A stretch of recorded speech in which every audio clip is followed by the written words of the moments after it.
베풀어 주신 은혜에 감사하며 소득의 10의 1조를 하나님 앞에 드리오니 하나님 이 사업들을 축복하시고 저들의 생업에 복의 복을 더하여 주시어서 하나님의 놀라운 은혜와 복을 세상에 증거하는 자들로 살게 하시며 특별히 하나님 먼 곳에 나가 있는 귀한 종들 기억하여 주시고 특별히 군생하는 아들 진혁이 하나님 앞에 10의 1조 예물을 드렸사오니 이 아들 머리털 하나 발끝 하나 상하지 않도록 하나님께서 지켜주시며 핸들 잡을 때 안전하게 인도하여 주옵소서. 감사하고 우리 주 예수 그리스도 이름으로 축복하고 기도하옵나이다. 아멘.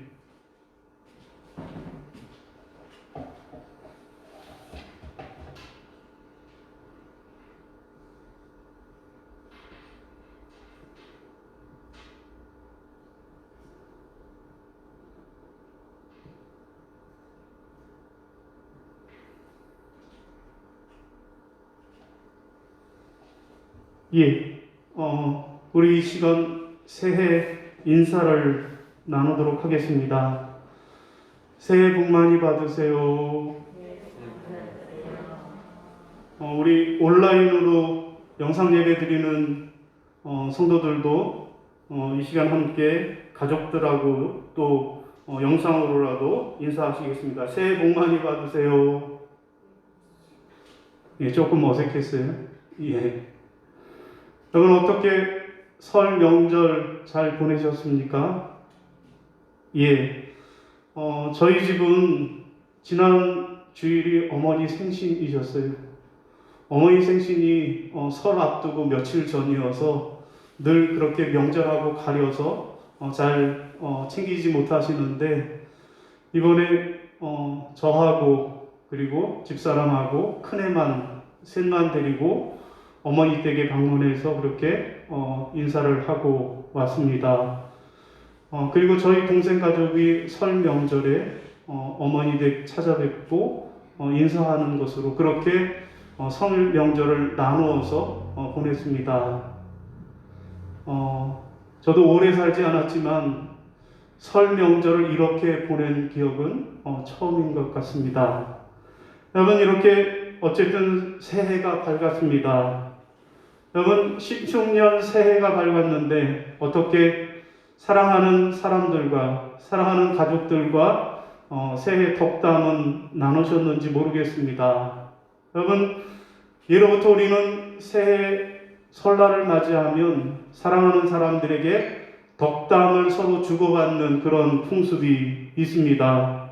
여러분 그런데 덕담도 그냥 하는 것이 아니고 덕담을 나눌 때는 세 가지의 특징이 있다 그래요.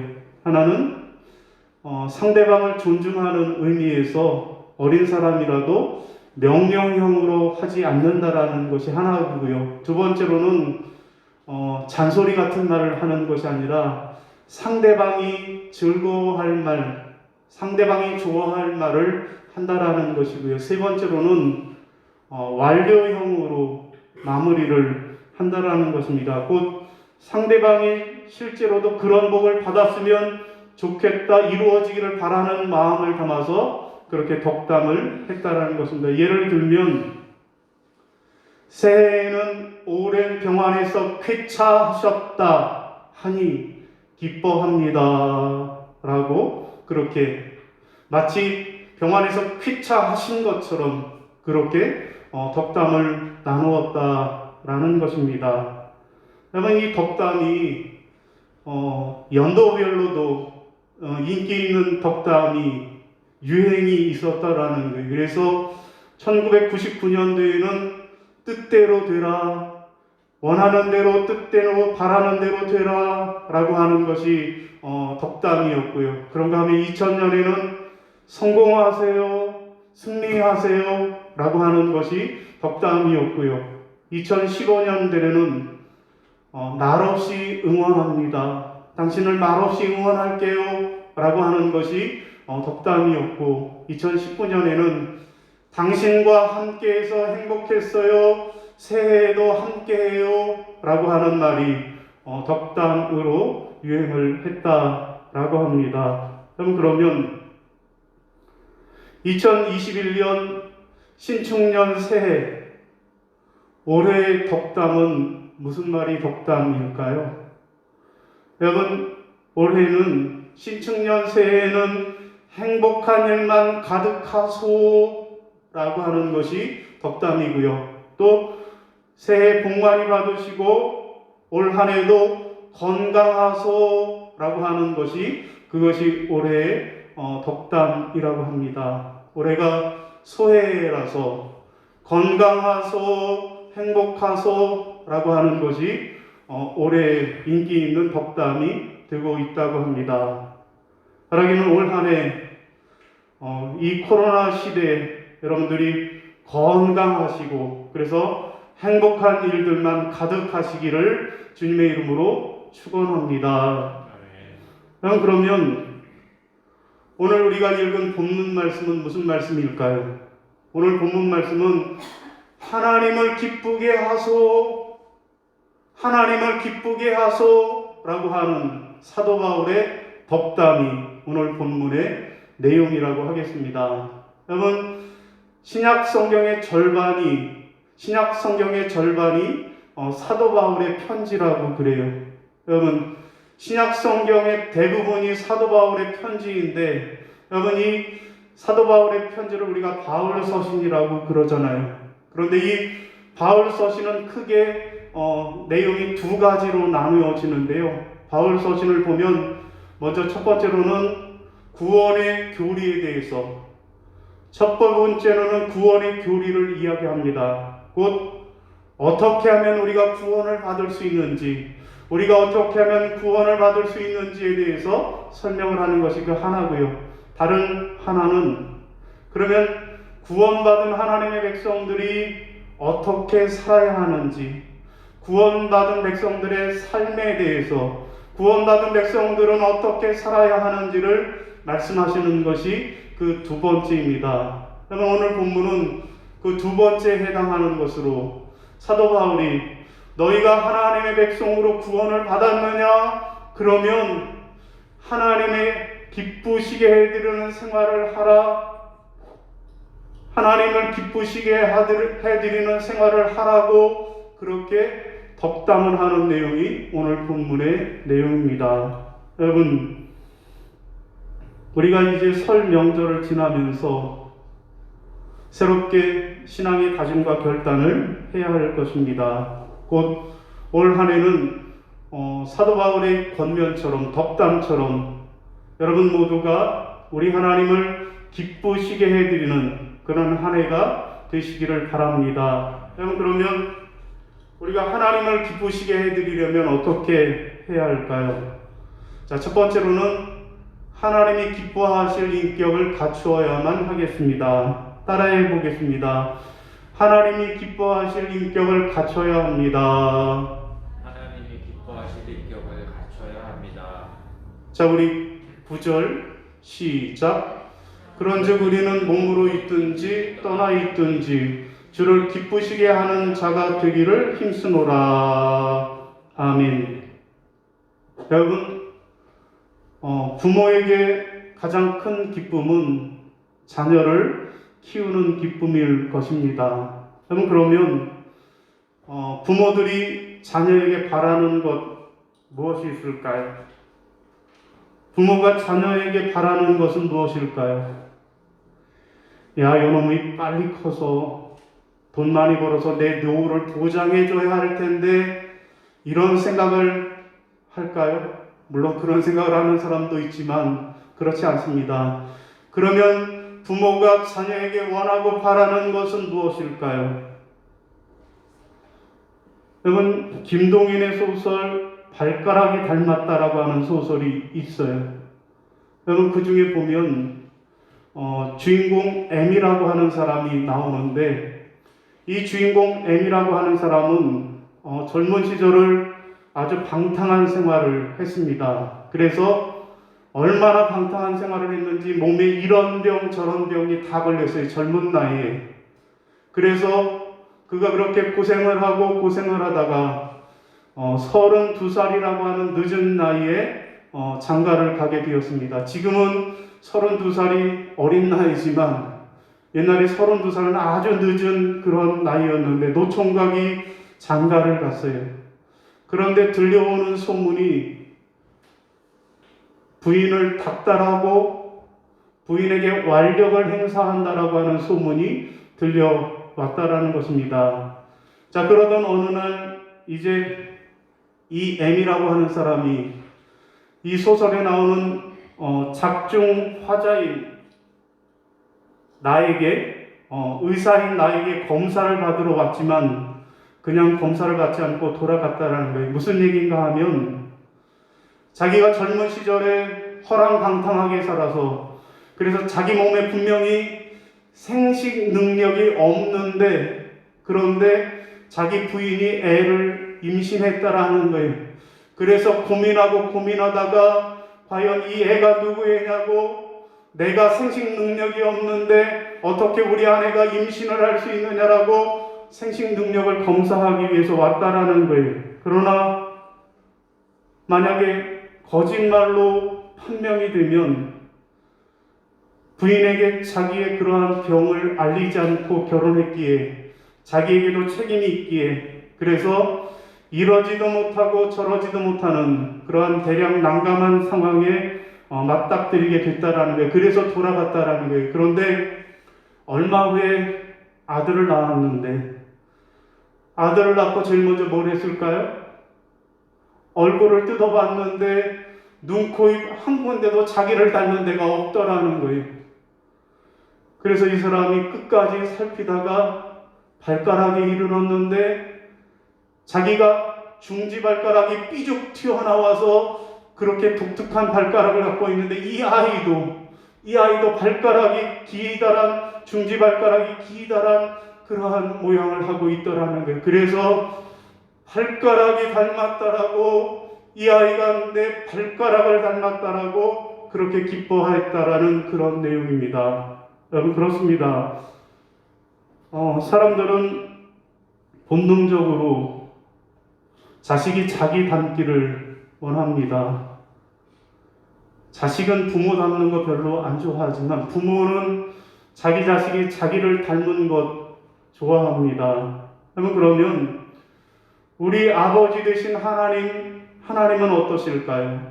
하나님은 하나님의 자녀인 우리가 당신을 닮기를 원하십니다. 여러분 창세기 1장 27절과 31절이에요. 시작. 하나님이 자기 형상 곧 하나님의 형상대로 사람을 창조하시되 남자와 여자를 창조하시고 하나님이 지으신 그 모든 것을 보시기에 심히 좋았더라. 저녁이 되고 아침이 되니 이는 여섯째 날이니라. 아멘. 그러면 하나님이 사람을 창조하시는데 당신의 형상대로 하나님의 형상대로 창조하셨다라는 게 곧 하나님을 닮게 창조하셨다라는 거예요. 그리고 어떻게 하셨습니까? 심히 좋았더라. 심히 기뻐하셨습니다. 그렇습니다. 우리 하나님은 우리가 아버지 되신 하나님을 닮고 그렇게 닮은 모습으로 살아가기를 기뻐하신다라는 것입니다. 그러면 우리가 어떻게 하면 하나님 아버지를 닮을 수 있을까요? 하나님의 외모를 닮는다라는 걸까요? 하나님의 얼굴을 닮는다라는 걸까요? 그런 의미는 아니죠. 그러면 여기서 하나님을 닮는다라는 건 뭘까요? 하나님의 성품, 하나님의 인격을 담는 것을 원하신다라는 것입니다. 그러면 하나님의 인격이 뭐예요? 하나님의 성품이 무엇일까요? 하나님은 우리가 당신의 인격, 당신의 성품을 담기를 원하시는데 그럼 과연 하나님의 인격, 하나님의 성품은 무엇일까요? 그러면 성경은 그것을 성령의 9가지 열매라고 말씀합니다. 갈라디아서 5장 22절 23절 시작. 오직 성령의 열매는 사랑과 희락과 화평과 오래 참음과 자비와 양선과 충성과 온유와 절제니 이 같은 것을 금지할 법이 없느니라. 아멘. 여러분 그렇습니다. 하나님 아버지는 우리가 하나님을 닮기를 원하십니다. 하나님을 닮은 자로 신앙의 인격, 곧 성령의 열매를 그렇게 맺어 하나님을 기쁘시게 하는 그런 자들이 되기를 원하신다라는 사실을 분명히 기억하고, 올 한 해 여러분들의 신앙 인격이 하나님의 성품을 닮아서 그래서 하나님을 기쁘시게 하는 여러분들이 되실 수 있기를 바랍니다. 여러분, 최근 SNS에 배우 박보영 집 층간소음이라고 하는 제목의 글이 확산이 되고 있다라고 합니다. 여러분, 요즘 코로나 때문에 집안에 콕 박혀 지내는 일들이 많은데, 그래서 층간소음이 더 문제가 되고 있다라는 거예요. 그런데 일부 연예인들이 집에서 자기 아이들과 놀아준다고 콩콩거리고 또 트램벌린을 타고 해서 연예인이면 다 하냐라고 하는 비난을 받고 있는 그런 상황입니다. 그런데 방 안에서 저렇게 SNS를 통해서 팬들하고 소통을 하고 있던 박보영이 갑자기 윗집에서 쿵쿵거리는 소리가 들려오자, 쿵쿵거리는 소리가 뭐냐고요? 윗집 아가들이 열심히 뛰는 소리입니다. 한창 뛸 때예요 라고 반응을 했다라는 것입니다. 자, 그리고 뒤이어 뛰는 아이를 혼내는 엄마의 목소리와 아이의 울음소리가 같이 들려왔다라는 것입니다. 그러자 박보영이 하는 말이, 이 소리까지는 여러분에게 안 들리기를 바랍니다. 어떻게 들리나요? 라고 걱정을 했다라는 거예요. 그리고 윗집 소음이 잠시 귀를 기울이던 박보영이 하는 말이, 어떻게 아기가 운다라고 염려를 하더라는 것입니다. 여러분, 이런 영상을 본 누리꾼들은 야, 진짜 천사가 아니냐, 보살이 따로 없다라고 그렇게 반응을 보였다라는 것입니다. 그렇습니다. 팬들은 배우의 인기보다는 그 사람의 인성을 더 보고 있다라는 것입니다. 그런가 하면 요즘 여자 프로배구에서도 인성 문제가 발생을 했습니다.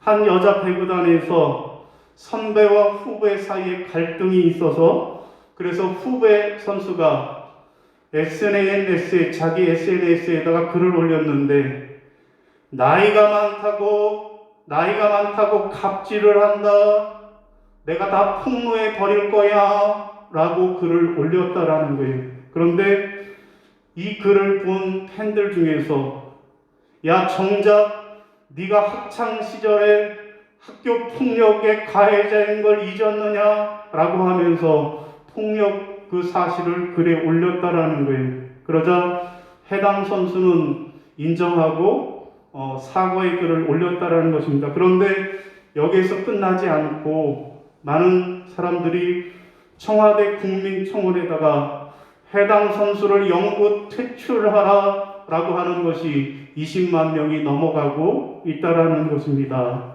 그렇습니다. 요즘 팬들은 인기를 원하지 않고 실력을 원하지 않고, 그보다 먼저 사람이 되기를, 인격을 갖추기를, 인성이 있는 사람을 더 좋아하고 있다라는 것입니다. 사랑하는 여러분, 올 한 해 우리가 하나님을 기쁘시게 해드리는 삶을 살려면 어떻게 해야 할까요? 오늘 우리도 하나님이 기뻐하시는 신앙, 인격, 하나님의 성품, 그래서 성령의 열매를 맺어 우리 하나님을 기쁘시게 해드리는 그런 한 해들이 다 되시기를 주님의 이름으로 축원합니다. 자, 두 번째, 그러면 또 우리가 구원받은 백성으로 하나님을 기쁘시게 해드리려면 어떻게 해야 할까요? 둘째로는 하나님이 기뻐하실 일을 해야만 하겠습니다. 따라하겠습니다. 하나님이 기뻐하실 일을 해야 합니다. 하나님이 기뻐하실 일을 해야 합니다. 자, 우리 골로새서 1장 10절입니다. 시작. 주께 합당하게 행하여 범사에 기쁘시게 하고 모든 선한 일에 열매를 맺게 하시며 하나님을 아는 것에 자라게 하시고. 아멘. 여러분, 여기 합당하게 행한다라고 하는 말은 하나님에게 기쁘신 일을 해드린다라는 뜻입니다. 여러분, 그러면 부모는 자식이 어떤 일을 할 때 기뻐할까요? 부모가 자식이 어떤 일을 할 때 기뻐할까요? 나가서 돈 많이 벌어오는 거 기뻐할까요? 물론 그렇기도 하지만 자식이 신앙의 인격을 갖추고 그 위에 자기가 해야 될 일을 열심히 하면 기뻐합니다. 학생은 공부하는 일에, 또한 직장 생활하는 사람은 직장 생활에 자기가 맡은 일에 열심을 다할 때 그것을 보고 기뻐하는 것입니다. 여러분, 하나님 아버지도 마찬가지입니다. 하나님 아버지도 우리들이 하나님의 자녀로서 하나님이 기뻐하실 일, 하나님이 기뻐하실 일을 할 때 그때 하나님은 기뻐하십니다. 자, 그러면 하나님이 기뻐하시는 일이 무엇일까요? 여러분, 무엇이 하나님이 기뻐하시는 일일까요? 많이 있겠지만 두 가지만 생각해 보겠습니다. 하나님이 기뻐하시는 일은 첫째로는 뭐요? 예배입니다. 하나님은 우리가 하나님 앞에 예배하는 것을 기뻐하시는 분이시고요. 둘째는 뭐요? 전도하는 일을 기뻐하십니다. 여러분, 이사야 43장 21절에 보면 이 백성은 내가 나를 위하여 지었나니 나를 찬송하게 하려 함이로다. 아멘. 그럼 그렇습니다.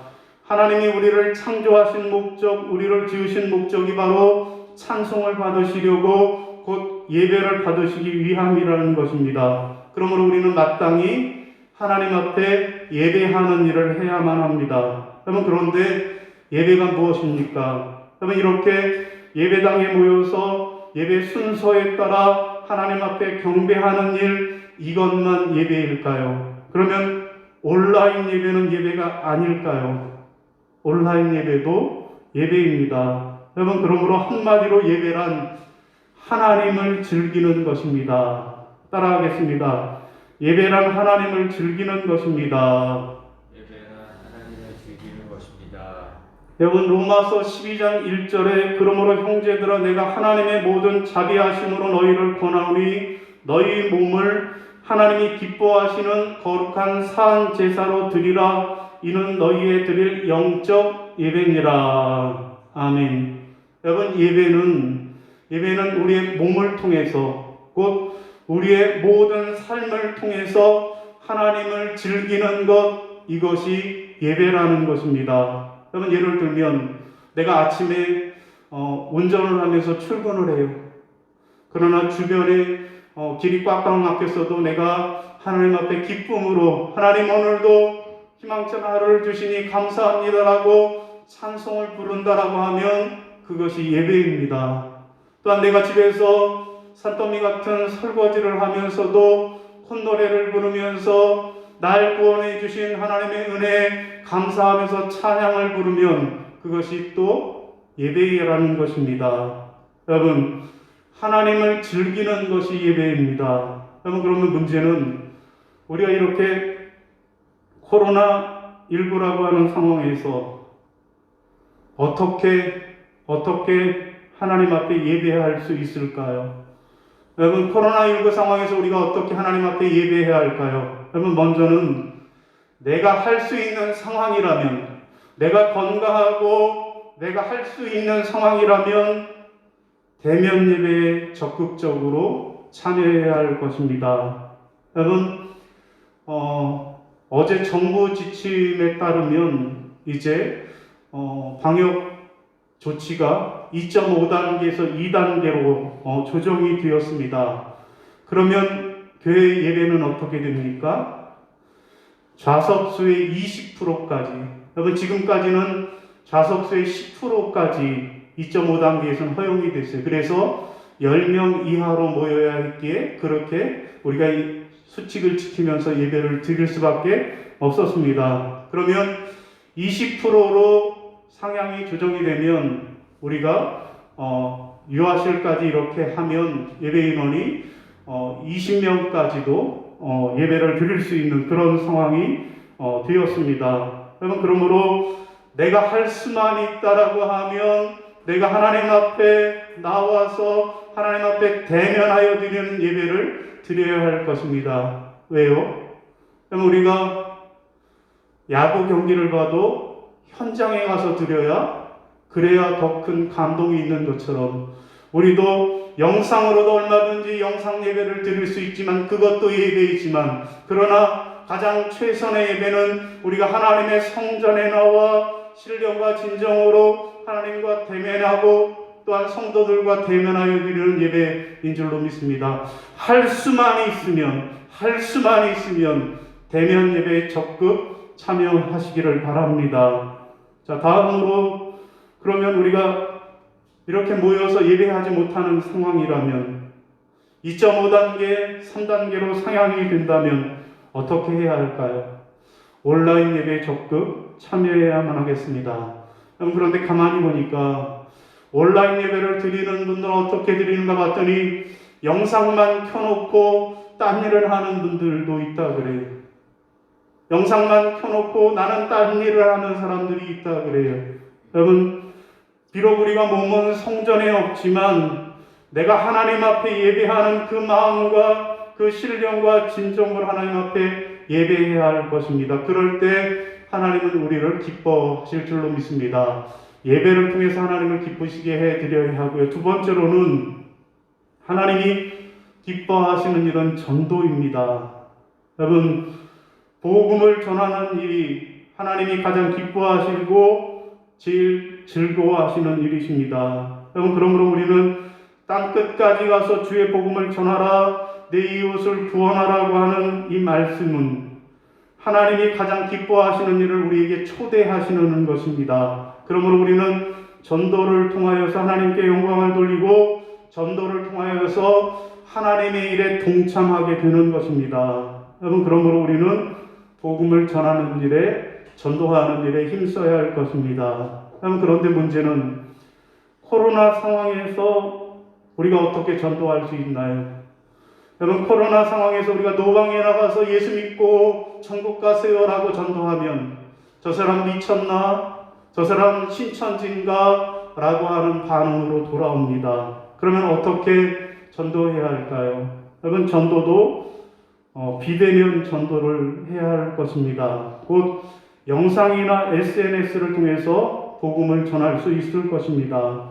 여러분, 우리는 해마다 이제 부활절을 앞두고 전도 대상자를 작정하고 그들의 이름을 불러 기도해 왔습니다. 여러분, 비록 코로나 때문에 우리가 직접 그들을 찾아가고 그들에게 직접 전도를 하지 못할지라도 우리가 기도하는 마음으로 그들의 이름을 불러 기도하고 또 그래서 주일 예배라든지 설교 영상을 카톡으로 그렇게 전달해 주는 것도 전도의 방법일 것이라고 생각합니다. 그런가 하면 우리와 함께 믿음 생활을 하다가 잠깐 쉬고 있는 그런 분들이 있습니다.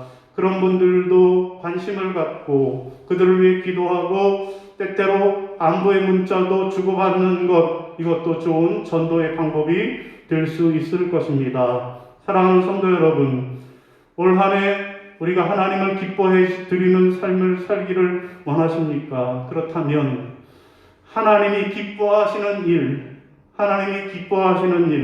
곧 우리가 예배하는 일과 전도하는 일에 애쓰고 힘쓰는 그런 한 해가 되시기를 주님의 이름으로 부탁을 드립니다. 여러분, 오늘 결단 찬송으로 부를 나 주님의 기쁨 되기 원하네 라고 하는 그런 복음성가입니다.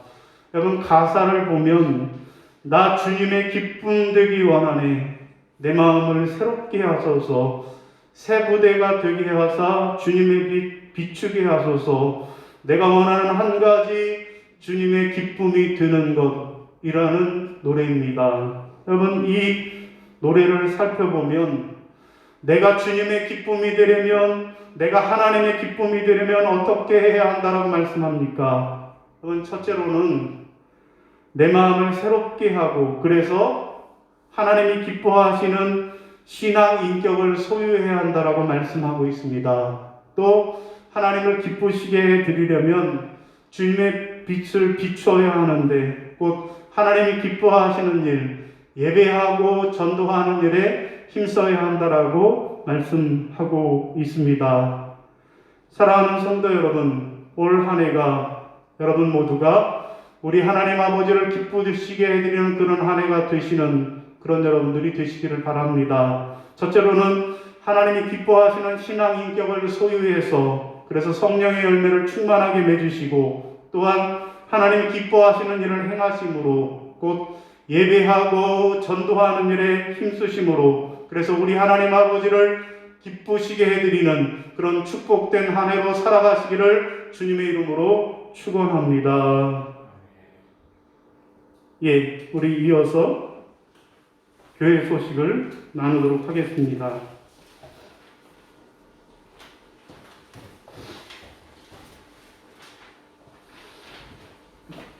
예, 오늘은 주일헌절 6째 주일입니다. 다음 주일 예배는 원래 주보에는 2.5단계가 계속 유지될 것으로 생각을 해서 1부, 2부로 10시와 11시로 나눠서 예배를 드리려고 했는데 어제 발표에 따라서 2단계로 조정됨에 따라서 20%까지 20명까지 예배를 드릴 수 있는 상황이 되었기에 다음 주일부터 적극적으로 주일 예배, 대면 예배에 참여하시기를 바랍니다. 오늘 예배에 나오지 못한 재직들, 홍성원 집사 보고 있나요? 홍성원 집사님 나오시고 우리 송명호 집사님, 우리 송정구 권사님, 또 최형정, 우리 강복선 집사님 비롯해서 청년들도 그렇게 이제 20% 법적으로 20명까지는 드릴 수 있는 상황이 조성이 되었기에 그렇게 현장 예배, 대면 예배 함께 해 주시기를 부탁을 드리겠습니다. 이제 다음 주 수요일부터 사순절이 시작이 됩니다. 자, 그래서 사순절 40일 기간 동안에 2월 17일부터 4월 2일 부활절 전까지 우리가 사순절 저녁 기도회로 새벽에 요즘에 많이 못 모이시기에 우리가 저녁 기도회로 그렇게 월요일부터 금요일까지 8시에 저녁 기도회로 묵상을 하려고 합니다. 올해는 하정환 목사님이 쓴 묵상집인 40일 그 사순절 묵상집을 가지고 그것을 교재로 해서 함께 저녁 시간에 묵상을 하도록 하겠습니다. 8시에 현장에서 현장 기도회로 그렇게 드리고요. 그리고 동시에 밴드를 통해서 온라인으로도 이중으로 그렇게 예배를 드리도록 하겠습니다. 가능한 분들은 교회에 나오셔서 함께 예배를 드리시고요. 부득불 못 나오신 분들은 영상을 통해서 밴드를 통해서도 적극적으로 참여해 주시기를 부탁을 드립니다. 예, 우리 다 함께 자리에서 일어나셔서 결단 찬송 나 주님의 기쁨 되기 원하네 부르시고 축도함으로 예배를 마치겠습니다.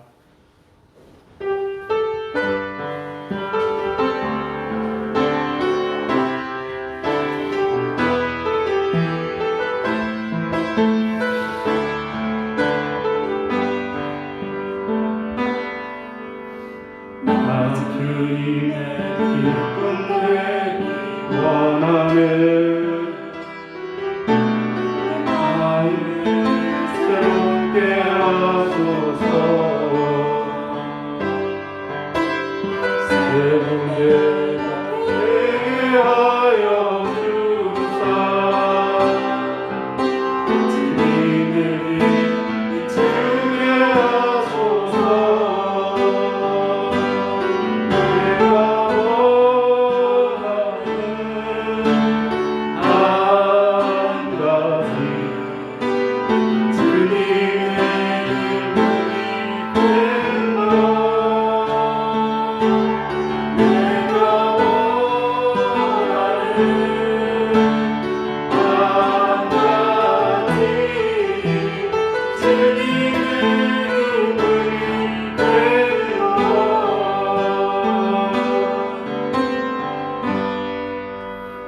이제는 우리 주 예수 그리스도의 은혜와 아버지 하나님의 지극하신 사랑하심과 성령님의 감화 감동 역사하심이 이제 올 한 해 하나님을 기쁘시게 해드리는 삶을 살겠노라고 먼저 하나님이 기뻐하시는 신앙 인격, 하나님의 성품을 닮아 성령 충만한 열매를 맺고 또한 하나님이 기뻐하시는 일, 예배하는 일과 전도하는 일에 최선을 다함으로 우리 하나님을 기쁘시게 해드리는 그런 삶을 살아가겠노라고 다짐하고 결단하는 모든 성도들 머리 위에 또한 영상으로 이 예배를 참여하는 모든 성도들 머리 위에 이제로부터 영원까지 함께 하옵시기를 간절히 축원하옵나이다. 아멘.